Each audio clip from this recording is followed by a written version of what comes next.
International standards తో quality education అందిస్తుంది futuristic edu initiatives.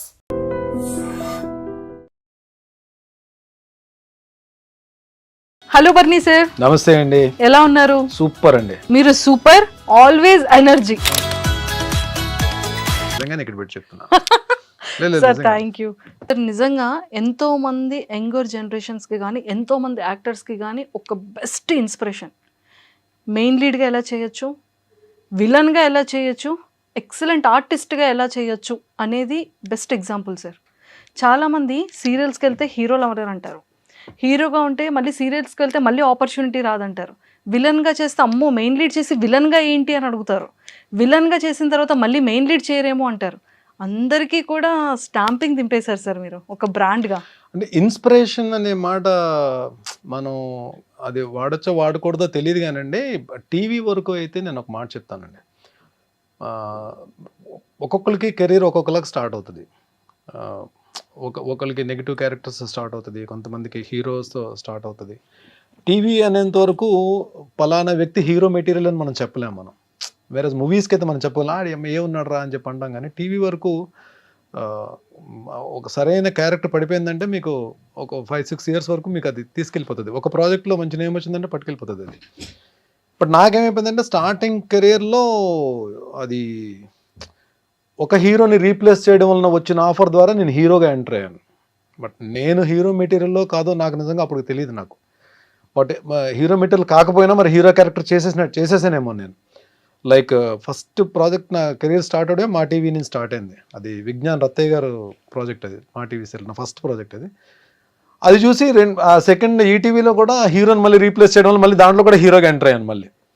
So ఈ 2 పాజిటివ్ క్యారెక్టర్స్ చేస్తున్నప్పుడు జస్టిల్లో నుంచి కాల్ వచ్చిందండి నాన్న సీరియల్కి.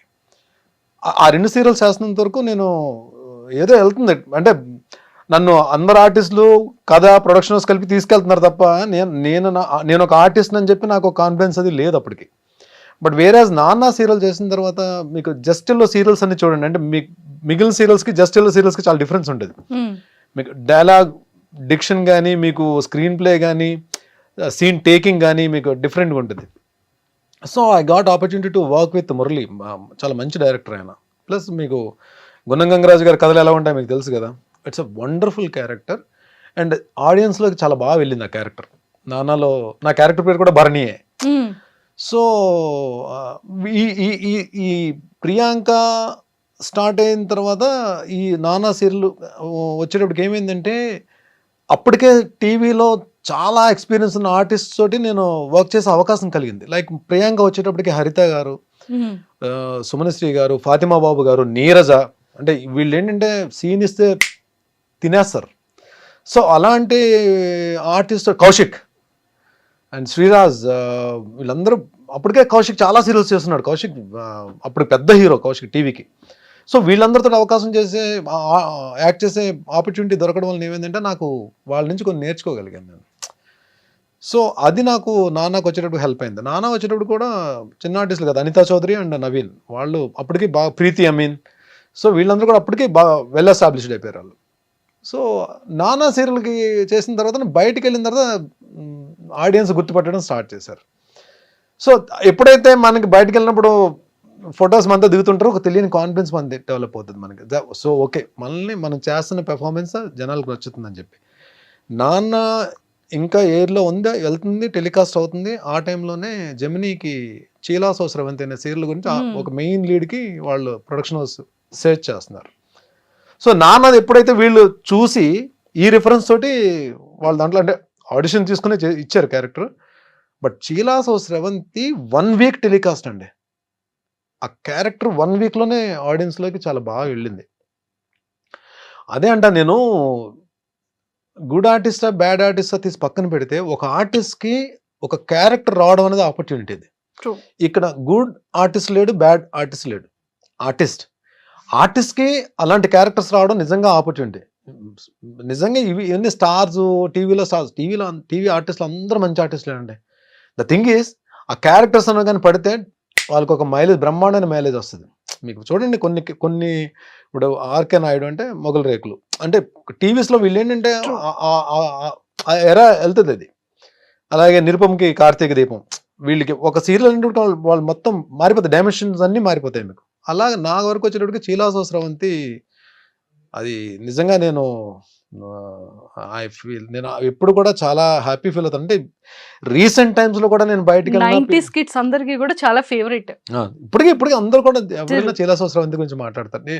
ఆర్టిస్ట్ గా నేను మాట్లాడుకోవాలంటే చీలాసో స్రవంతి ముందు తర్వాత మాట్లాడుకోవాలి. సార్, ఈ ఫిలిం అండ్ సీరియల్స్ ఈ యాక్టింగ్ కి బిఫోర్ గా అసలు బాటమ్ బాన్ ఎక్కడ, ఫ్యామిలీ బ్యాక్గ్రౌండ్ ఏంటి? నేను పుట్టింది రామచంద్రపురం అండి. స్కూలింగ్ అంతా నియర్ వైజాగ్, చెన్నైలో కూడా చదువుకున్నా. Father actually government employ, but my bad luck ఒక ఆయన సర్వీస్లో ఉండగానే 52 ఇయర్స్ అప్పుడు చనిపోయారు. అప్పుడు ఆయన ఉన్నంత వరకు నాకేం రెస్పాన్సిబిలిటీస్ అవి ఏం లేవు. తర్వాత నేను మదర్, తర్వాత నా వేరే ప్రొఫెషన్స్. ఆ తర్వాత 2003కి ఇంట్లో నాకు ఒక అన్నయ్య చెల్లి. సో డెఫినెట్గా ఇండస్ట్రీ కంటే ఎవరు ఒప్పుకోరు కదా, ఏం బాగానే ఉంది కదా నువ్వు ఇప్పుడు ఈ ప్రొఫెషన్లో ఉన్నప్పుడు బాగానే ఉన్నావు కదా, మళ్ళీ అది వేరే ప్రొఫెషన్ ఎందుకు సెలెక్ట్ చేసుకున్నా అని చెప్పి. యాక్టింగ్ అన్నది నాకు చిన్నప్పటి నుంచి నా డ్రీమ్ కాదు. యాక్టింగ్ అన్నది నేను ఆర్టిస్ట్ అవ్వాలని చెప్పి కోరిక కూడా నాకు లేదు. నేను వైజాగ్లో ఉన్నప్పుడు స్లిమ్ జిమ్లో వీ యూస్ టు ప్రాక్టీస్, జిమ్కి మార్నింగ్ వెళ్ళేవాళ్ళం. అదే జిమ్లో ప్రభాస్ గారు, ఆ టైంలో ప్రభాస్ గారు అక్కడే ట్రైన్ అయ్యేవారు. మన గౌతమ్ బ్రహ్మానందం గారు అబ్బాయి, ఎంఎస్ నారాయణ గారు అబ్బాయి, వీళ్ళందరూ కూడా అక్కడే వచ్చేవారు. వాళ్ళతో పాటు ఇంకొంతమంది ఆర్టిస్టులు కూడా వచ్చేవారు. అంటే వీళ్ళందరూ కూడా బాగా మాట్లాడేవారు. సో ఒక డిస్కషన్ జరుగుతున్నప్పుడు నేను 100 అబోవ్ ఉండేవాడిని, వెయిట్ 110 kgs ఉండేవాడిని పవర్ లిఫ్టింగ్ కొట్టిన తర్వాత. సో డిస్కషన్లో ఎవరో ఇలా పిచ్చాపాటి మాట్లాడుకుంటే ఎవరో సరదా అన్నారు, భరణి కూడా ఇండస్ట్రీకి వస్తే బాగుంటుంది కదా అని చెప్పి. అంటే యువతలు ఇంకో అబ్బాయి ఎవరో, ఇప్పుడు నేమ్ రివీల్ చేయడం అనవసరం అది. తను ఏమన్నాడంటే, భరణి ఇండస్ట్రీకి వచ్చిన విలన్ పక్కన కర్ర పట్టుకుని నిలబడే ఎస్ బాస్ అనే క్యారెక్టర్స్ తప్ప ఏమి రావు అని. తను ఏదో నన్ను కించపరచాలని ఏమో అనలేదు, తన ఫ్లోలో వచ్చేసింది అది అనేసాడు. బట్ అది ఎక్కడో నేను నా పనులు నేను చేసుకున్నా సరే, అది ఎక్కడో నాకు మైండ్లో కొంచెం ఇలా అనేసాడు ఏంటారు బాబు, అసలు యాక్టింగ్ ఏంటి, అసలు చూద్దామా, ఇండస్ట్రీకి వెళ్దామా. కొంతమంది ఏమో ఎంకరేజ్ చేశారు, కొంతమంది డిస్కరేజ్ చేశారు. సో నేనేదో నార్మల్గా ఈ ఫోటోషూట్కి వెళ్ళి ఫొటోస్ పట్టుకుని హైదరాబాద్ వచ్చాను. ఎవరికి చెప్పను, ఇంట్లో అమ్మకు కూడా చెప్పలే.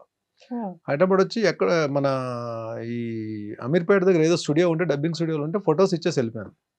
అప్పుడు ఆ టైంలో మా టీవీ సత్య సీరియల్కి హర్షవర్ధన్, మన అమృతం హర్షవర్ధన్ హీరోగా అన్నాడు. సో తనకేదో మరి వేరే స్క్రిప్ట్ ఏదో రాయడమో లేదా తను ఏదో బిజీగా ఉండడం వలన ఆ ప్రాజెక్ట్ నుంచి బయటకు వెళ్తున్నప్పుడు అది సేమ్ ఆ హీరో రీప్లేస్మెంట్ గురించి లక్కీగా నేను ఫొటోస్ ఇవ్వడం వల్ల నాకు కాల్ వచ్చింది. అలాగే నా ఇంట్రో జరిగింది. ఇంకా అక్కడి నుంచి 2003 నుంచి 2020 వరకు అసలు అంటే సీరియల్స్లో అయితే గ్యాప్ లేకుండానే వర్క్ చేశానండి. అంటే కలాం తల్లి బ్లెస్సింగ్స్ మరి ఏమో ఐ డోంట్ నో, ఎక్కడ గ్యాప్ అయితే తీసుకోలేదు. నెంబర్ ఆఫ్ సీరియల్స్ అన్ని ఆల్మోస్ట్ ఆల్ ప్రొడక్షన్ హౌసెస్లో చేశాను. రాఘవేంద్ర గారి కంపెనీలో చేశాను, దాసరి గారి కంపెనీలో చేశాను, ఆర్కా మీడియాలో చేశాను, అన్నపూర్ణలో చేశాను. అన్ని ప్రొడక్షన్ హౌస్లో నేను ఈటీవీ ఇన్ హౌస్ చేశాను, ఈటీవీ జస్టెల్లో చేశాను. సో ఆల్మోస్ట్ అన్ని ప్రొడక్షన్ హౌసెస్లో చేశాను. అలాగే లక్ ఏంటంటే దాసరి గారితో ఆయన డైరెక్షన్లో వర్క్ చేసే అవకాశం దొరికింది. మైథలాజికల్ ఏమో రాఘవేంద్ర గారి డైరెక్షన్లో వర్క్ చేసే అవకాశం దొరికింది. అలాగే ఇప్పుడు మూవీస్లో బోయపాటి గారు, హరీష్ శంకర్ గారు, బాబీ గారు, రీసెంట్ ఆల్మోస్ట్ అందరూ డైరెక్టర్ లేరు, చేయని యాక్టర్ లేరు, ఒక్క నాగార్జున గారు తప్ప. నాగార్జున గారితో చేసే అవకాశం రాలేదు. ముందు రోజుల్లో అది కూడా వచ్చేసేమో, ఎవరు చెప్పారు, చూస్తాం మేము కూడా. సూపర్. అండ్ సార్, 5 years ఎందుకు గ్యాప్ తీసుకున్నారు అనేది పక్కకు పెడితే, ఈ 22 years మీ సక్సెస్ఫుల్ జర్నీలో ఆల్మోస్ట్ 45,000+ ఎపిసోడ్స్, అంటే 70+ సీరియల్స్. అలా 70+ సీరియల్స్ అంటే అన్ని మనం మెయిన్ లీడ్ చేయలేదులేండి. అంటే చిన్న చిన్న characters, important characters, cameo role అన్ని చేశాను, క్యారెక్టర్ ఆర్టిస్ట్ గా, negative roles. But main lead, main villain, anti heroes గా చేసినవి ఆల్మోస్ట్ ఒక 35 to 40 ఉంటాయి. మిగిలినవన్నీ కూడా క్యారెక్టర్ ఆర్టిస్ట్ గా చేశాను. ఈవెన్ ఫాదర్ క్యారెక్టర్స్ చేశాను. లాస్ట్కి వచ్చేటప్పటికి మీకు ఏది ప్రేమ్ నగర్ అన్నపూర్ణ స్టూడియోస్, అది ఫాదర్ క్యారెక్టర్ కానీ మెయిన్ లీడ్ అది. తర్వాత అమ్మ కోసం జెమిని మెయిన్ లీడ్, కథలో Rajakumari main lead, Punnaga main lead. అంటే ట్రూ. ఎండ్లో కూడా చేసినవి అంటే మెచ్యూరిటీ ఉన్న క్యారెక్టర్సే కానీ బట్ మెయిన్ లీడ్ క్యారెక్టర్సే చేశాను నేను. సూపర్. అసలు ఇలా అవుతుండగా అంటే సీరియల్ నుంచి స్టార్ట్ అయింది కదా సార్ మీ జర్నీ. ఫిలింలో ఎలా స్టార్ట్ అయింది? ఫస్ట్ ఫిలిం ఏంటి మీది? సో ఇది చెప్పాలండి, నా పని నేను చేసుకుని వెళ్తున్నా. ఒకరోజు నేను షూటింగ్లో ఉండగానే రాజీవ్ అన్న కాల్ చేశాడు. రాజీవ్ మేమందరం కూడా యూజ్ టు ప్లే క్రికెట్ అందరం కూడా. రాజీవ్ అన్న కాల్ చేసి ఎక్కడున్నారా మీరంతా అని చెప్పంటే ఇంకా 2-3 సరే మేము ఎలా అని చెప్పంటే మేము ఫిలిం సిటీలో షూట్ చేస్తున్నాము యమదొంగ సినిమాకి, తారక్ హీరో యమదొంగ. సో నేను ఒక 3-4 కొన్ని క్యారెక్టర్స్కి ఒక 4 పేర్లు నేను సజెస్ట్ చేశాను. అంటే వాళ్ళకి కూడా కావాలి, కొంచెం ఫెమిలియర్ ఫేసెస్ కావాలి. సో సజెస్ట్ చేశాను, మీరు ఒకసారి ఫిలిం సిటీకి రండి అని చెప్పాను. కానీ షూటింగ్ ప్యాకప్ అయినా మేము వెళ్ళాం. వెళ్తే ఫస్ట్ టైం రాజమౌళి గారిని కలవడం. సో రాజీవ్ అన్న మమ్మల్ని ఇంట్రడ్యూస్ చేశాడు. చూసిన తర్వాత అన్ని క్యారెక్టర్కి కో డైరెక్టర్ గారు మమ్మల్ని ఓకే చేస్తారు. నాది అందులో మోహన్ బాబు గారు రాజీవ్ కాంబినేషన్. రాజీవ్ అన్న ఇంద్రుడు, నేను వాయుదేవుడు. ఒక ఎపిసోడ్ ఉంటుంది, పెద్ద ఎపిసోడ్ ఉంటుంది, అది యముడు ఇంట్రో తోటి ఎపిసోడ్ ఉంటుంది. ఫస్ట్ టైం అంటే బిగ్ స్క్రీన్ కి వెళ్ళి రాజమౌళి గారితో వర్క్ చేసే అవకాశం. ఫిలిం డైరెక్షన్ రాజమౌళి గారితో స్టార్ట్ చేశారు. సో మొత్తానికి ఆ యమదొంగ సినిమా చేసి వచ్చాం. అంటే మంచి క్లోజులు పడ్డాయి. అప్పుడు క్లోజ్ పడితేనే హ్యాపీ కదా, మనకు ఒక సెపరేట్ క్లోజ్, బయటకు వచ్చి నాకు ఒక క్లోజ్ పడిందని చెప్పి. ఇది ఫస్ట్ ఎక్స్పీరియన్స్. అయితే సెకండ్ ఎక్స్పీరియన్స్ ఏమవుతుందంటే మనకి, అంటే టీవీని నేను తక్కువ చేయలేదండి. టీవీని ఎప్పుడు నెగ్లెక్ట్ చేయలేదు. టీవీ నాకు అన్నం పెట్టింది, టీవీ నాకు గౌరవం ఇచ్చింది, టీవీ నాకు సెలబ్రిటీ హోదా ఇచ్చింది, టీవీ నాకు ఫైనాన్షియల్ ఫ్రీడమ్ ఇచ్చింది, టీవీ నాకు అవార్డ్స్ తెచ్చిపెట్టింది, టీవీ నాకు ఒక రకంగా నన్ను ఒక మెట్టు పైకి తీసుకెళ్ళింది నాకు. సో టీవీయే నాకు జనాల్లో గుర్తింపు ఇచ్చింది, టీవీయే ఈవెన్ బిగ్ డైరెక్టర్స్ దగ్గరికి డోర్స్ ఓపెన్ అయ్యేటట్టు చేసింది. సో నేను వెళ్ళే ప్రాసెస్లో అంటే మంచి ఉంటుంది, చెడు ఉంటుంది. మళ్ళీ వేరే సినిమా నుంచి కాల్ వచ్చింది, వేరే మూవీ నుంచి కాల్ వచ్చింది. అంతే కదా, మనం మంచి ఎగ్జైట్ అయిపోయి వెళ్ళిపోతాం కదా. వెళ్ళిపోయి టైమింగ్స్ కనుక్కున్నాం, వెళ్ళిపోయాం. అప్పుడు నాకు కార్ కూడా లేదు, నేను బైక్ 2 వీలర్ మీద వెళ్ళేవాడిని. సో 2 వీలర్ మీద వెళ్ళిపోయి వాళ్ళు చెప్పిన లొకేషన్కి, అప్పుడు మనకి ఈ స్మార్ట్ ఫోన్స్ లేవు కదా, లైక్ అంటే 2000 స్మార్ట్ ఫోన్స్ లేవు, నార్మల్ ఫోన్సే. కనుక్కొని కోఆర్డినేటర్ పట్టుకుని లొకేషన్కి వెళ్ళిపోయాను. లొకేషన్కి వెళ్ళిపోయి వాళ్ళు ఒక యూనిఫామ్ ఇచ్చారు, యూనిఫామ్ వేసేసుకున్నాను. ఫస్ట్ టైం నేను పోలీస్ ఆఫీసర్ అని చెప్పి ఒక చిన్న ప్రౌడ్ తోటి లొకేషన్లోకి ఎంటర్ అయ్యాను. హాల్లోగా ఆశీష్ విద్యార్థి కాంబినేషన్ అని చెప్పన్నారు. అప్పటికి ఆశీష్ విద్యార్థి బాగా మూవీస్లో బాగా వస్తున్నారు ఆయన. లోపలికి వెళ్ళేటప్పటికి ఒక 200 మంది పోలీస్ ఆఫీసర్స్ ఉన్నారండి. నా అలాగే యూనిఫామ్ వేసుకుని అందరూ ఉన్నారు. నాకేం అర్థం కాలే ఒక్క నిమిషం. సో నన్ను కొంచెం ఫిట్గా ఉన్న వాళ్ళని, కొంచెం ఆ యూనిఫామ్ కరెక్ట్గా క్యారీ చేసే వాళ్ళని, కొంతమందిని ఒక 30 మందిని సెలెక్ట్ చేసి ఫస్ట్ 3 లైన్స్లో నిలబెట్టారు. నేను 3rd లైన్లో ఉన్నా. ఒకసారి కెమెరా అలా వెళ్ళినప్పుడు సినిమా చూస్తే నా ఫేస్ తెలిసే లోపల కెమెరా వెళ్ళిపోతుంది. మళ్ళీ బ్యాక్ నుంచి ఒక షాట్ వెళ్తుంది. 2 షాట్లు ఉంటాయి మొత్తం సినిమాలో. సో నేను వచ్చి షాట్లో నిలబడిన తర్వాత నేను ఈ క్యారెక్టర్ చేయనని చెప్పలేను నేను. సో నేను డిసైడ్ అయిపోయాను. So we have to experience it, we have to face it. అక్కడికి వచ్చిన తర్వాత నేను చేయనండి అని చెప్పడం కూడా కరెక్ట్ కాదు. వాళ్ళ ఆ తక్కువ టైంలో వేరే అంటే ఆ వర్డ్ కూడా నాకు నచ్చదు. జూనియర్ ఆర్టిస్ట్ అనడం కూడా నాకు నచ్చదు. జూనియర్ ఆర్టిస్ట్ కూడా వాళ్ళు కూడా ఆర్టిస్ట్లే. నేను ఆ జూనియర్ అనే పేరు వాడడం కూడా నాకు నచ్చదు. Even I respect them. నేను వాళ్ళు నిజంగా వాళ్ళతో చాలా గౌరవంగా, చాలా పద్ధతిగా మాట్లాడతాను. లొకేషన్స్ ఒకటి అక్కడ వాళ్ళు కూడా నన్ను బాగా ఇష్టపడతారు. నేను ఎందుకంటే చాలా మందితో వర్క్ చేశాను కదా నేను, వాళ్ళు కూడా ఇష్టపడతారు. సో ఏమైపోయిందంటే లంచ్ బ్రేక్ వచ్చేటప్పటికి బయటకు వెళ్తే మొత్తం ఈ 300 మందితో లైన్లో నిలబడి ప్లేట్ పట్టుకుని వెళ్ళాలి, ఉంటుంది కదా. So I had lunch. నాకు ఎక్కడో ఒకటి నేను చేసిన కరెక్టా రాంగా ఒక తెలియని జడ్జిమెంట్లో ఉన్నాను. అలాగనే వెళ్ళలేను. బట్ నా మనసుకు నేనే సమాధానం చెప్పుకున్నా, నో, ఇది జరగాలి, నువ్వు అన్నీ ఫేస్ చేయాలి ఇండస్ట్రీకి వచ్చిన తర్వాత. మేబీ నేను కొన్ని రోజులు అప్పుడెంత రెమ్యునరేషన్స్, నా స్టార్టింగ్ రెమ్యునరేషన్ 1500 1250 అండి నా ఫస్ట్ సీరియల్కి. సెకండ్ సీరియల్కి 1250 నుంచి 1700కి వెళ్ళి ఉంటాను. నిజంగా అప్పుడులో 2003లో. తర్వాత చిలాసో స్రవంతి తర్వాత నేను అడిగిన రెమ్యునరేషన్ ఇచ్చారు తప్ప, అప్పటి వరకు చిలాసో స్రవంతి తర్వాత నేను అడిగిన రెమ్యునరేషన్ ఇవ్వడం స్టార్ట్ చేశారు. అంతవరకు వాళ్ళు ఏ రెమ్యునరేషన్ అడిగితే రెమ్యునరేషన్ మాత్రం నేను ఎప్పుడు డిమాండ్ చేయలేదండి. అది చాలా మంది ప్రొడక్షన్ హౌస్లో నేను చాలా కంఫర్ట్గా వాళ్ళు చెప్పిన టైంకి వెళ్ళేవాడిని. వాళ్ళు ఏ టైంకి వెళ్తే వాళ్ళు ఏ టైంకి వచ్చి తెల్లారుజామున సార్ డబ్బింగ్ చెప్పేసి నేను డబ్బింగ్స్ ఫినిష్ చేసి నా వల్ల మాత్రం ఎప్పుడు ఏ ప్రాబ్లం కూడా ఏ ప్రొడక్షన్ హౌస్కి క్రియేట్ చేయలేదు. అండ్ వాళ్ళు చాలా మంది చెప్పారు కూడా నాకు. సో అది ఎక్స్పీరియన్స్. అది బ్యాడా గుడ్డా తీసి పక్కన పెట్టండి. మనం అక్కడికి వెళ్ళిన తర్వాత we have to face it. So ఏదైనా సరే అంతే, మనం ఒకసారి తెలియకుండా ఒక దాంట్లోకి వెళ్తాం. మనం అక్కడికి వెళ్ళిన తర్వాత పశ్చాత్తాపడడం కన్నా you face it, you experience it, you enjoy it. అది అలాగే 2-3 జరిగిన ఇన్సిడెంట్స్ ఉన్నాయి. బట్ స్టిల్ దాని తర్వాత నాకు దాసరి గారి కాంపౌండ్లోకి వెళ్ళడం, తూర్పు పడమర సీరియల్లో చూసి ఇంకా ఆయన ఇమీడియట్గా మేస్త్రి సినిమా అప్పుడు చేస్తున్నారు. ఆయన ప్రొడక్షన్ హౌస్, సురేష్ కృష్ణ గారు డైరెక్షన్, భాషా డైరెక్టర్, రజనీకాంత్ గారు భాష చేసిన డైరెక్టర్ ఆయన. తూర్పు పడమరలో నా ఇది చూసి ఆయన మేస్త్రిలో విలన్గా తీసుకున్నారు. అలాగా దాసరి గారి కాంపౌండ్లోకి ఎంట్రీ జరిగింది. బట్ దాసరి గారు మాత్రం నేను ఈ ఇంటర్వ్యూ పరంగా ఇంటర్వ్యూ ద్వారా ఆయన ఆత్మకి శాంతి చేకూరాలని చెప్పి నేను కోరుకుంటున్నాను. బట్ ఎంతమందిని డైరెక్టర్స్ని ఇచ్చారు, ఎంతమంది ఆర్టిస్టులు ఇచ్చారు, లెజెండ్స్ని ఇచ్చారు ఆయన కాంపౌండ్ నుంచి వచ్చిన వాళ్ళు. అలాంటి వ్యక్తి భరణి టీవీలో చూసి భరణిని తీసుకెళ్ళి ఆయన మూవీస్లో ఆయన ఉన్నప్పుడు నేను ఎంటర్ అయిన తర్వాత ఆయన చేసిన 4 సీరియల్స్లో మెయిన్ క్యారెక్టర్స్ ఇచ్చారండి. ఆయన ప్రొడక్షన్ హౌస్ నుంచి వచ్చిన 3 సినిమాల్లో కూడా క్యారెక్టర్స్ ఇచ్చారు. పరమవీర చక్ర క్యారెక్టర్ ఇచ్చారు, యంగ్ ఇండియా క్యారెక్టర్ ఇచ్చారు, మేస్త్రి మెయిన్ విలన్ ఇచ్చారు. Super sir. అంటే నిజంగా దానికి కావాల్సినటువంటి లక్షణాలన్నీ ఉంటే ఒక ఆర్టిస్ట్ని ఎంత మంచి క్యారెక్టర్ అయినా అతను ఇవ్వడానికి రెడీ. True, super. అండ్ మేస్త్రి ఫస్ట్ ఫిలింలో మంచి మెయిన్ విలన్ క్యారెక్టర్. సార్ ఎలా అనిపించింది ఆ స్క్రీన్ షేరింగ్ కానీ హీరోతో?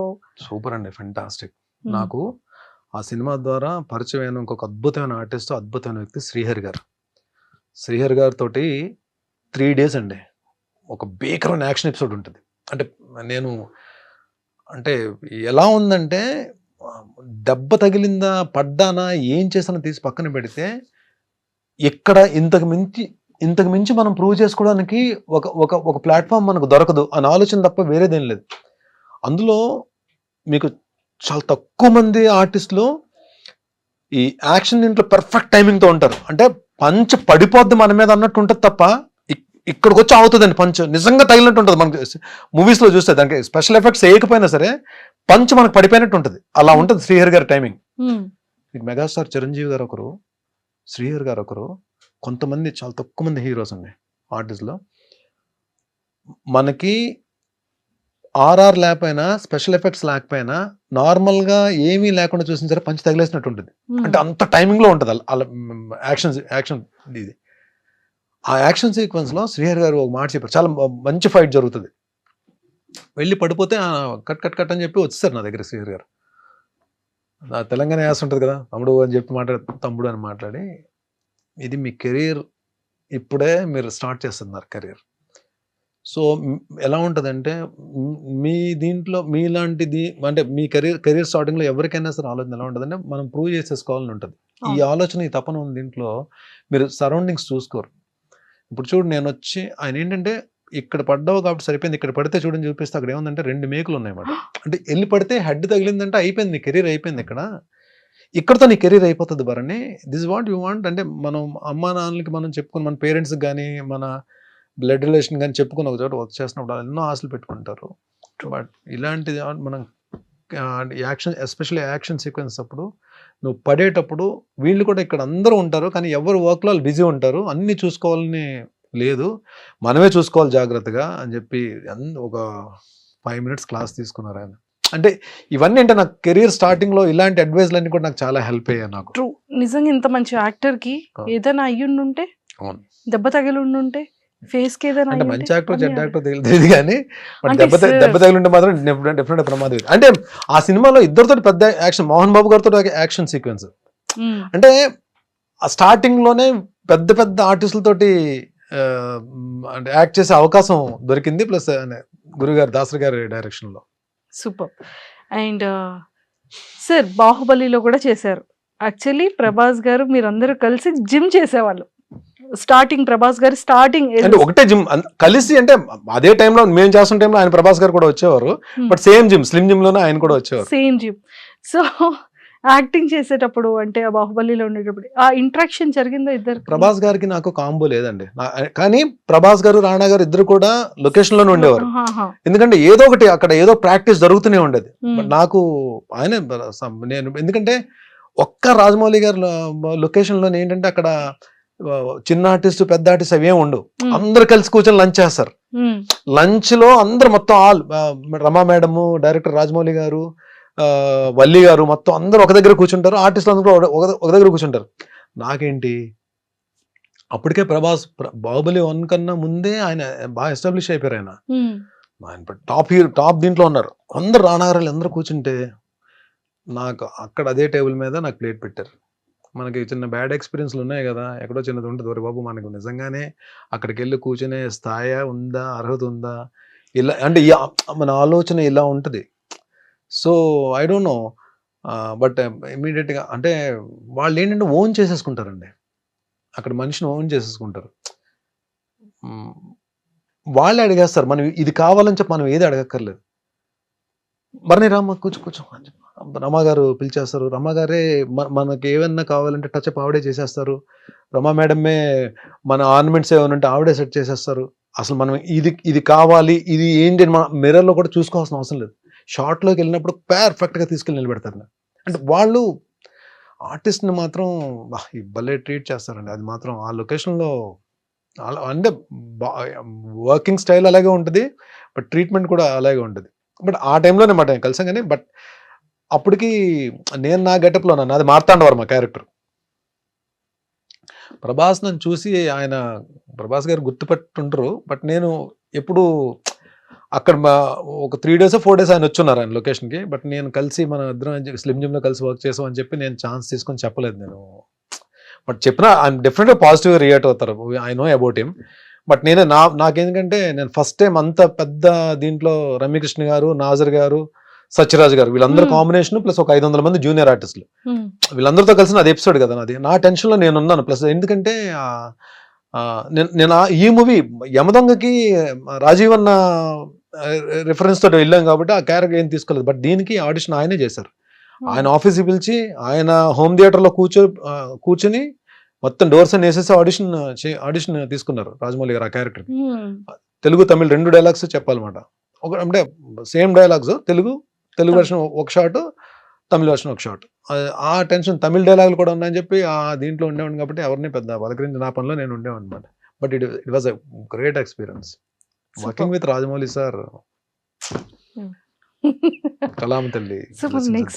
నెక్స్ట్ ఫిలిమ్స్ లో రాజమౌళి సార్ నెక్స్ట్ అంత మనం రాజమౌళి గారి సినిమాలో 2 సినిమాలు చేసాం కానీ మన కాల్ వచ్చేస్తుంది అనుకుంటే అది పొరపాటు అండి. అది ఎవరో లక్ ఎవరు మావాడు వచ్చాడు కదా, పేరే ఛత్రపతి శేఖర్ అని పెట్టారు. అంటే రాజమౌళి గారి మూవీస్ లో మాక్సిమం ఉంటాడు. శేఖర్ కి లక్ ఉంటుంది కానీ అందరు ఆర్టిస్టులకి అలా రాదు, అంటే రిపీట్ చేయడానికి రాదు. But one thing I'm sure about that, ఈ క్యారెక్టర్ కి భరణి పనికొస్తాడు అంటే అది ఒక సీన్ క్యారెక్టర్, ఒక షాట్ క్యారెక్టర్, భరణి పనికొస్తాడు అని చెప్పి ఆయన కనిపిస్తే మాత్రం ఎక్కడున్నా పట్టుకెళ్తారు సార్. నిజంగా డైరెక్టర్స్ మైండ్ లో అంతమంది యాక్టర్స్ ఎలా ఉంటారు సార్ ఆ మైండ్ లో? అంతే, అది మనం అంతే, అదొక few people are like walking encyclopedia అంతే. సూపర్. అండ్ చాలా మంది యాక్టర్స్ తో కూడా చేశారు. అంటే బాలయ్య బాబు గారు అఖండ 2లో కూడా ఉన్నారు. అఖండ 2 చేస్తున్నాను మీకు ఎలా ఎవరు చెప్పారు? మీరు అంటే మేము బ్యాక్ అండ్ రిలీజ్ అవ్వలేదు కదండి. రిలీజ్ అవ్వకపోయినా పర్లేదు సార్, కానీ అఖండ 2లో ఉన్నారు సార్. అఖండ 2లో బాగుంటుందండి, మంచి యాక్షన్ ఎపిసోడ్ ఉంటుంది. అంటే అది సిచ్యువేషన్ ఏంటని నేను చెప్పడం కరెక్ట్ కాదు కానీ మంచి ఎపిసోడ్ ఉంటుంది. నన్ను కొట్టిన తర్వాత ఆయన చెప్పే డైలాగులు పేలిపోతాయి, నెక్స్ట్ లెవెల్ ఉంటాయి. అంటే ఆ మూమెంట్ ఉంటుంది. ఆయన బాలయ్య గారు బోయపాటి గారు అంటే మీకు డైలాగ్స్ ఎలా ఉంటాయో తెలుసు కదా, మామూలుగా ఉండదు అది. అలాంటిది ఆ ఎపిసోడ్లో చెప్పే స్ట్రాంగ్ డైలాగ్స్, అంటే మంచి జనాల్లోకి వెళ్ళే డైలాగ్స్ నన్ను కొడుతూ చెప్తారు, అది బాగుంటుంది dialogues. Super sir. Balayya Babu గారికి మీకు ఏమైనా మెమొరబుల్ మూమెంట్స్ ఏమైనా? బాలయ్య బాబు గారికి అరే నాకు మామ కాదు కాదు. బాలయ్య బాబు గారు యాక్చువల్లీ నేను ఆయనతో డిక్టేటర్ అనే మూవీ వచ్చింది శ్రీవాస్ గారి డైరెక్షన్లో. నేను ఆయనతో క్యారెక్టర్ చేశాను కానీ అది నా అదృష్టం వల్ల ఏంటో అది ఎడిటింగ్లో క్యారెక్టర్ లేచిపోయింది. ఒక రెండు మూడు షార్ట్స్లోనో ఒక మ్యాక్సిమం ఒక 5 షార్ట్స్లోనో ఉంటాను నేను. అప్పుడే బాలయ్య బాబు కొంచెం పరిచయం. బాలయ్య ఆయన ఎనర్జీ లెవెల్స్ అంటే ఆన్ స్క్రీన్ మీకు చూసింది చాలా తక్కువ అండి. ఆఫ్ స్క్రీన్ కూడా చాలా ఎనర్జెటిక్గా ఉంటారు ఆయన. సో లొకేషన్లో మార్నింగ్ 6:30 6:45 ఫస్ట్ షాట్ వీళ్ళు ఏంటంటే ప్లాన్ చేసుకుంటారు కదా యాక్షన్ సీక్వెన్స్లు అన్నప్పుడు. ఆర్టిస్టులు అందరూ ఉన్నప్పుడు అంతమంది ఆర్టిస్టులు ఉన్నప్పుడు కొంచెం టైం టేకింగ్ ఎక్కువ ఉంటుంది కదా. బట్ ఈవెన్ దో వాళ్ళు 7:30 ఫస్ట్ షాట్ పడితే ఏమవుతుందంటే వాళ్ళకి వర్క్ ఫాస్ట్ అవుతుంది. సో 7:30 అనేటప్పటికి మనం ఏమనుకుంటాం మామూలుగా ముందు వేరే షార్ట్స్ తీసి తర్వాత హీరో గారు వచ్చిన ఫస్ట్ షార్ట్ 7:30కి ఆయన షార్ట్ పడుతుంది బాలయ్య గారు. అంటే ఆయన ఏంటి 6కి ఎంతకు వచ్చేయాలి కదా. ఈయన 6కి వచ్చేస్తారని చెప్పి మనం కాంబినేషన్లో ఉంటాం. ఏ షార్ట్ పడతారో తెలియదు కదా. మనకు ఒక టైం చెప్పేస్తారు 6:45 విత్ మేకప్ అని చెప్తే మనం ఫిలిం సిటీలో షూటింగ్ అంటే ఇక్కడ 5కి బయలుదేరాలి. ఈ రోజులు నేను ఒక్క 2 minutes అయినా ఆయనకన్నా ముందుందని ట్రై చేసిన. లాస్ట్ వర్కింగ్ డే ముందు రోజు ఏంటో ఆయన కారు కరెక్ట్గా ఎంటర్ అవుతుంది ఫిలిం సిటీలోకి, ఆయన వెనక నేను ఎంటర్ అయ్యాను. అదొక రోజు అంటే అచీవ్ చేయగలిగాను అనమాట. అంటే అట్లీస్ట్ ఆ కార్ని కొంచెం వెళ్ళగలిగాను. ఆయన బాబోయ్ నెక్స్ట్ లెవెల్ అండి బాబు. పంక్చువాలిటీ కానీ ప్లస్ ఇంకోటి మనం యాక్షన్ సీక్వెన్స్లు కానీ బాగా చేసి టైమింగ్లో చేస్తే ఆయన చాలా బాగా మెచ్చుకుంటారు. నాకు దీంట్లో కొన్ని రిస్కీ షాట్స్ ఉంటాయి, అంటే రోప్ షాట్స్ అవి ఉంటాయి. అది లక్కీగా ఏంటంటే అంతమంది మనకి ఎలా ఉంటుంది మన మైండ్ సెట్, అంతమంది ఆర్టిస్టులు వెయిట్ చేస్తున్నప్పుడు, ఇంత ప్రొడక్షన్ హౌస్, ఒక పక్క ఫైట్ మాస్టర్స్, ఒక 2 కెమెరాస్, వీళ్ళందరూ ఉన్నప్పుడు మనం ఒక సింగిల్ టేక్ చేయకపోతే మన గురించి అందరూ మళ్ళీ వెయిట్ చేయాలి. మనకు అది ఒకటి ఉంటుంది కదా మైండ్లో. లక్కీగా ఒక రిస్కీ షాట్ సింగిల్ టేక్లో అయిపోయింది. ఇమీడియట్గా బాగా అన్నారా. Super sir. అంటే ఒక యాక్టర్కి ఇలాంటి నెగిటివ్ క్యారెక్టర్స్ వచ్చేటప్పుడు ఇది చెప్పడం మర్చిపోయాను. మనం యాక్షన్ సీక్వెన్సెస్లో అలాంటి రిస్కీ షాట్స్ మనం చెయ్యాలి. మనం కెమెరా ముందు నిలబడి డైలాగ్స్ చెప్పడం కూడా కాదండి. ఇప్పుడు ఈ రోజు రేపు మనకి అంటే ఆల్మోస్ట్ ఈవెన్ ఓటీటీ ప్లాట్ఫామ్ కానీ ఈ మా బిగ్ స్క్రీన్స్ కానీ పెద్ద హీరోస్ చేస్తున్నప్పుడు ఎక్కడో దగ్గర యాక్షన్ సీక్వెన్స్లో పడతాం మనం వెళ్ళి. సో కదా ఈ యాక్షన్ సీక్వెన్స్లో పడినప్పుడు రిస్కీ షాట్స్ చేయడానికి మనం అమ్మో ఈ షాట్ నేను చేయలేను అన్నాం అనుకోండి, అక్కడ డూప్ని పెట్టి చేయించవచ్చేమో, కానీ నెక్స్ట్ మూవీ మళ్ళీ మనకు కాల్ రాదు. What it you have to risk there. అక్కడ రిస్క్ చేయాలి. నేను చేయలేను అంటే ఆ టైంకి డూప్ని పెట్టేస్తారు, మన కాస్ట్యూమ్ తీసేసి డూప్ కేసి ఆ షార్ట్ ఫినిష్ చేస్తారు. కానీ అక్కడ ఏమవుతుంది నెక్స్ట్ బర్నీ వద్దులండి యాక్షన్ సీక్వెన్స్ 100కి మనోడు చేయలేనని చెప్పంటాడు. అది వెళ్ళిందంటే కరెక్ట్ కాదు. అది మనం రిస్క్ చేయాలి. ఆ రిస్క్ చేయాలంటే మనకు ఫస్ట్ ఉండాల్సింది ఏంటి? ఫిజికల్ ఫిట్నెస్ ఉంటే, మనం ఫిట్నెస్లో ఉంటే ఎలాంటి రిస్క్ షాట్ అయినా చేయడానికి మనకి ముందు చెప్పేస్తుంది. ఇది connection between heart and mind. ఇది గట్స్, దీన్ని జాగ్రత్తగా తీసుకెళ్ళరా అని చెప్పి ఆ టైమింగ్లో కానీ చేయగలిగితే మనం happily we can do. Super. కానీ ఆ రూఫ్ కట్టేటప్పుడు కానీ ఆ ఫైటింగ్ సీక్వెన్సెస్లో కానీ ఎంత జాగ్రత్తగా ఉన్నా ఖచ్చితంగా చిన్న చిన్న దెబ్బలు 100% తగులుతాయండి. 100% సో మీకు అలా వెళ్ళి లారీని వెళ్ళి ఎక్కడో ఉంటుంది. లారీ ఆల్మోస్ట్ ఒక 40 feet దూరంలో ఉంటుంది. వెళ్ళి లారీకి వెళ్ళి గుద్దుకుంటే ఆ లారీ నిండా గన్నీ బ్యాగ్స్ ఉంటాయి. నాతో పాటు బ్యాగ్స్ అన్ని కింద పడతాయి. ఇది షార్ట్. ఇది షార్ట్ తేడా అయింది అనుకోండి, మళ్ళీ కిందకి పడిన గన్నీ బ్యాగ్స్ అన్ని మళ్ళీ లారీ ఎక్కించాలి కదా. ఇక్కడ ఎంత వర్క్ కదా వీళ్ళకి. అంటే అది అలా వెళ్ళిపోతుంది ఫ్రేమ్లో షార్ట్. ఫ్రేమ్లో మనకు సినిమా చూసినప్పుడు అలా వెళ్ళిపోతుంది, కానీ దాని వెనక ఎంత ఉంటుందంటే వర్క్ అసలు బ్లాస్ట్లు అవుతాయి పర్ఫెక్ట్గా. మళ్ళీ నా ల్యాండింగ్ కూడా పర్ఫెక్ట్గా ల్యాండ్ అవ్వాలి. ఏది దాన్ని తగులుకొని బ్యాగ్స్ అన్ని మీద పడుతున్నప్పుడు కూడా ల్యాండింగ్ కరెక్ట్గా ల్యాండ్ అవ్వాలి. ఎక్స్ప్రెషన్ మిస్ అవ్వదు, పెయిన్ ఎక్స్ప్రెషన్ ఇవ్వాలి. ఇంతలో పెయిన్ ఎక్స్ప్రెషన్ ఇవ్వాలి. At the same time dust అంతా పడుతుంటది, కింద నుంచి బ్లోయర్స్ తో కొడుతుంటారు. మళ్ళీ కింద నుంచి బ్లోయర్స్ తో కొడుతుంటారు కదా డస్ట్ కి. ఆ డస్ట్ నోట్లోకి వెళ్తుంటది, ముక్కులోకి వెళ్తుంటది, కళ్ళలోకి వెళ్తుంటది. స్టిల్ ఇక్కడ అంటే ఈవెన్ మనం హీరోస్ నిజంగానే వాళ్ళు చేసే యాక్షన్ సీక్వెన్స్ మనకు అలా వెళ్ళిపోతాయి, కానీ ఫైట్ చేస్తారంటాం. కానీ రియల్లీ దే వర్క్ హార్డ్ అండి. True. రియల్లీ అంటే చాలా పేషెన్స్ ఉండాలి. వాళ్ళు నిజంగా మెగాస్టార్ గారు ఆ ఊరికనే మెగాస్టార్ అవుతారండి. అందరూ కూడా వెంకటేష్ గారు, పవర్ స్టార్ కానీ వీళ్ళందరూ కూడా, తారక్ వీళ్ళందరూ కూడా అంటే నిజంగానే వాళ్ళ పేషెన్స్ కానీ వాళ్ళంత ఫోకస్డ్గా వర్క్ చేసే విధానం కానీ దే లవ్. అంటే ఇక్కడికి వచ్చిన తర్వాత మనం థియేటర్ చూసి క్లాప్స్ కొట్టి విజిల్స్ వేస్తాం, బట్ వెనక చాలా హార్డ్ చాలా వర్క్. హార్డ్ వర్క్ ఉంటుంది. సో అందుకే మూవీ షూటింగ్ కూడా అంత డ్యూరేషన్ పడుతూ ఉంటుంది. సార్ స్కిన్ కేర్ ఎలా తీసుకుంటారు? హెయిర్ పాడవకూడదు, స్కిన్ పాడవకూడదు. హెయిర్ పాడైపోయిందండి, హెయిర్ లూజ్ అయిపోయింది, హెయిర్ చాలా పోయింది. స్కిన్ కూడా ఏంటంటే నేను మేబీ నేను స్కిన్కి స్పెషల్గా నేను ఏం కేర్ ఏం తీసుకోవట్లేదు. మరి నేను అంటే మేబీ నా స్కిన్ కూడా పెద్ద సన్ స్క్రీన్ అవి ఏమో అంటే అంత పర్టికులర్గా నేను చేసే క్యారెక్టర్స్ అన్నీ దెబ్బలు తగిలించుకునే క్యారెక్టర్లే కదా, పెద్ద గ్లామర్ పెద్ద ఏం అవసరం ఉండదు, పెద్ద మేకప్ కూడా వేయరు, వెళ్ళి వేస్తే మసి రాసేస్తారు ముఖానికి, లేదా బ్లడ్ ఏదో పడుతుంది. అంటే నేను ఇప్పుడు చేస్తున్న క్యారెక్టర్స్ అన్ని మూవీస్లో అందరు హీరోల చేత దెబ్బలు తినే క్యారెక్టర్లే కదా మ్యాక్సిమం వస్తాయి. మంచి క్యారెక్టర్లు వచ్చినప్పుడు, గ్లామర్ ఓరియంటెడ్ క్యారెక్టర్స్ ఇంకేం వస్తాయిలేండి మనకి. ఒకవేళ వచ్చినప్పుడు చూద్దాం, నాకు కొంచెం అప్పుడు స్కిన్ కేర్ తీసుకుందాం. ప్రస్తుతానికైతే ఈ స్కిన్ ఒప్పుకున్నారు డైరెక్టర్లు అందరూ. సార్ సో ఇలా ఈ యాక్టింగ్ దాని గురించి పక్కకు పెడితే కొంచెం మళ్ళీ మనం పర్సనల్ గురించి మాట్లాడుకుందాం. ఇన్ని ఫిలిమ్స్ చేశారు కదా, ఎన్ని సీరియల్స్ చేశారు, మంచి అర్నింగ్ ఉన్న భరణి గారికి ఎందుకు ఏ రోజు అమౌంట్ని వెనక వేసుకోలేదు? దట్టు ఆ టైంలో పార్టీస్కి రెగ్యులర్గా వెళ్ళేవాళ్ళు, ఫ్రెండ్స్.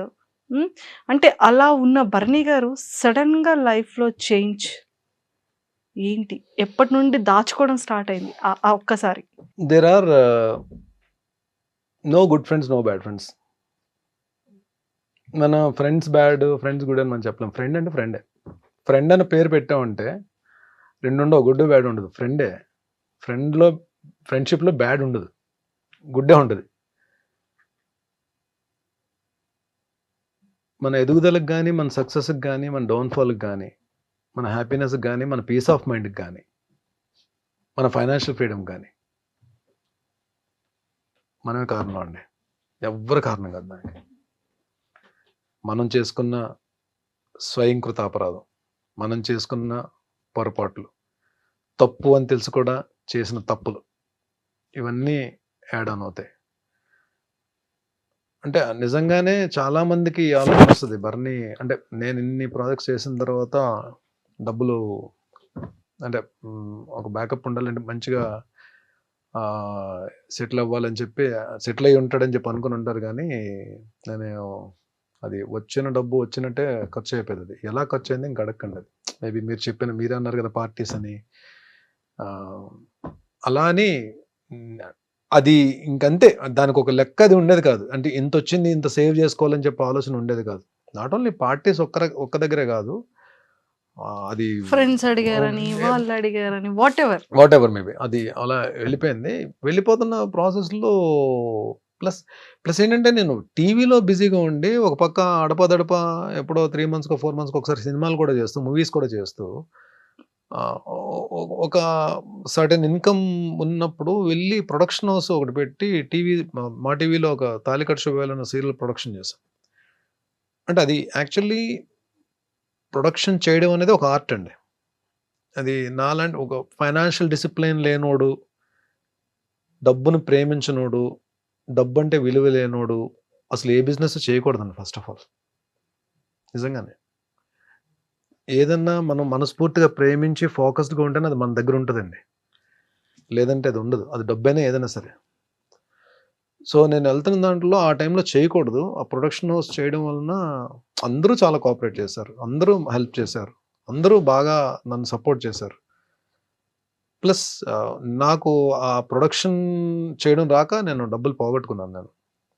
నేను లాస్ట్ షెడ్యూల్ అయితే పాపం కొంతమంది ఆర్టిస్టులకి నేను పేమెంట్స్ కూడా ఇవ్వలేకపోయాను అప్పుడున్న నేనున్న పరిస్థితుల్లో. ఏవైతే ఇంట్రెస్ట్లకి తెచ్చిన అమౌంట్స్ అయితే ఉన్నాయో అవి క్లియర్ చేయగలిగాను తప్ప లాస్ట్ షెడ్యూల్ నేను కొంతమందికి పాపం నేను ఇవ్వలేకపోయాను. బట్ వాళ్ళు కూడా తెలిసిన తర్వాత ఆర్టిస్టులే కాబట్టి కొంతమంది బాధపడి ఉండొచ్చు, కొంతమంది మాత్రం సరే డబ్బులు బాగా పోయాయి కదా అని చెప్పి కొంతమంది, అంటే లాస్ట్ షెడ్యూల్ వరకు అయితే మొత్తం క్లియర్ చేస్తాను, అందరికి ఎవరికి ఇది లేదు. కొంతమందికి నేను ఇవ్వలేకపోయాను, వాళ్ళు కూడా అడగలేదు. బట్ డెఫినెట్లీ వాళ్ళకి ఏదో రోజు నేను పిలిచి మరి నేను అంటే చిన్న చిన్న పెద్ద పెద్ద అమౌంట్లు ఏం కాదులేండి. ఆ లాస్ట్ షెడ్యూల్ అంటే ఏముంటాయండి, మేము 3-4 డేస్ వర్కింగ్ డేస్ పేమెంట్స్ ఉంటాయి అలా. అవి ఒక 3-4 అంతే. ఇది ఏ ఇయర్ లో సార్ జరిగింది? ఇది 2015 అండి. 2015 నుంచి 2016 16. పన్నెలో టాప్ మంది తగిలిందండి. అంటే తెలుసు చాలా పెద్ద అమౌంట్ పోయిందని తెలుసు. బట్ ఆ 2011-2012లోనే నాకు ఒక అద్భుతమైన వ్యక్తి పరిచయం ఉన్నారు నా లైఫ్లో. ఆరెంజ్ ఫిలిం నుంచి నాగబాబు సార్. ఆయన పాపం డబ్బులు పోగొట్టుకుని ఉన్నారు. ఎట్ ఏ టైం మీది? నేను ఇక్కడ సీరియల్ అయిపోయిందని తెలుసు. మార్నింగ్ 6:30 కాల్ వచ్చింది నాకు. ఎక్కడున్నావు అంటే ఇంట్లో ఉన్నానంటే పలానా చోటకి రా అని చెప్పన్నారు. వెళ్ళాను. నేను ఇద్దరం కాఫీ తాగుతూ కూర్చొని మాట్లాడుకుంటున్నాను. లైఫ్లో ఒకటి గుర్తుపెట్టుకోవాలని, కొన్ని జరగాలి లైఫ్లో, కొన్ని జరగాలి. జరిగితేనే కొన్నిటి విలువ తెలుస్తుంది. అలా వెళ్ళిపోయింది అనుకో, దేని విలువ తెలియదు. కొన్ని జరగడం మన మంచికే. నువ్వు నిజంగా చాలా లక్. ఎందుకంటే